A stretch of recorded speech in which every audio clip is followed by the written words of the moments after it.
मशहूर comedian Lucky dare तवील अलालत के बाद खालिक हकीकी से जा मिले। थिएटर, टीवी और फिल्म के नामवर कॉमेडियन लकी डेयर लाहौर के मेयो अस्पताल में ज़ेरे इलाज थे। अफसोसनाक खबर है, मशहूर कॉमेडियन लकी डेयर तवील अलालत के बाद खालिक हकीकी से जा मिले।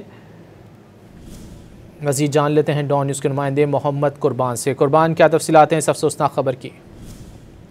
जी बिल्कुल, मशहूर कॉमेडियन लकी डियर तवील अलालत के बाद आज खालिक हकीकी से जा मिले हैं। लकी डियर ने 80 की दहाई में थिएटर इंडस्ट्री से शोबिज़ नगरी में कदम रखा और फिर टेलीविजन स्क्रीन और फिल्म इंडस्ट्री में भी अपने फन की धाक बिठाई। और 60 साल लकी डियर जो है वो गुज़श्ता 8 माह से फेफड़ों और डायबिटीज के मरज में मुब्तला था, जबकि इसके साथ साथ गुर्दे, जिगर और मैदा भी उनका काम करना छोड़ गया था। मुख्तलिफ औकात में हुकूमत की तरफ से भी उनका इलाज मुआवजे के लिए माली मदद की गई और अब गुज़श्ता 2 हफ्ते से वो लाहौर के मेयो अस्पताल में ज़ेरे इलाज थे और 2 रोज पहले वो कोमे में चले गए, जिसके बाद आज वो अपने खालिक हकीकी से जा मिले हैं। उनकी नमाज जनाजा आज बाद नमाज असर रफीक दरबार सुख नहर पर अदा की जाएगी, जबकि उनकी तदफीन लाहौर के मुकामी कब्रिस्तान में की जाएगी। जी बहुत शुक्रिया मोहम्मद कुर्बान इन तफसीलात के लिए।